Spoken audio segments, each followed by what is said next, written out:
আমি আল্লাহ তোমাকে তালিম দিয়েছি, আমি তোমাকে এডুকেট করেছি, আমি তোমাকে শিক্ষা দিয়েছি কোরআনের। আর রাসূল কথার অর্থ পরস্পর মুসালসাল কন্টিনিউয়াস কোন জিনিস আসা, সব সময় যখন আসছে আমার রাসূল সেগুলোকে নিচ্ছেন। আমার আল্লাহ বলছে পৃথিবীর মধ্যে তোমাকে যে ইলম দিয়েছি ওটা হলো ফাদলুল আযীম, ওটা হচ্ছে সবথেকে বড় মায়া। ওর মতো ইলম, ওর মতো জ্ঞান আর অন্য কিছু হয় না, যেটা মূল্যায়ন করা সাধারণ মানুষের কাজ নয়। তাই আমার আল্লাহ আমার রাসূলকে বলেছিলেন ওই জ্ঞানের হকদার আপনি। আর পরে বলছেন নবী, আর নবী, নবী অর্থ খবর দিতে থাকো, খবর দিতে থাকো।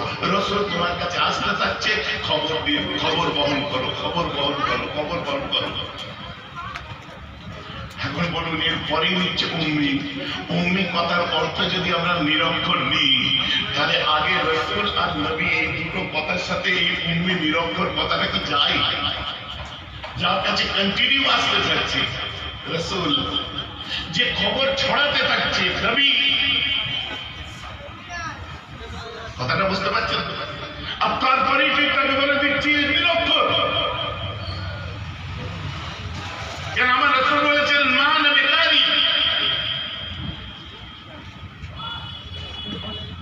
আমার নবী নিজে বলেছিলেন, নিজের মুখে রাসূল বলেছেন নিজেকে। আপনি আমি তো বলতে পারি না। কথাটা আমার বুঝতে পারছেন?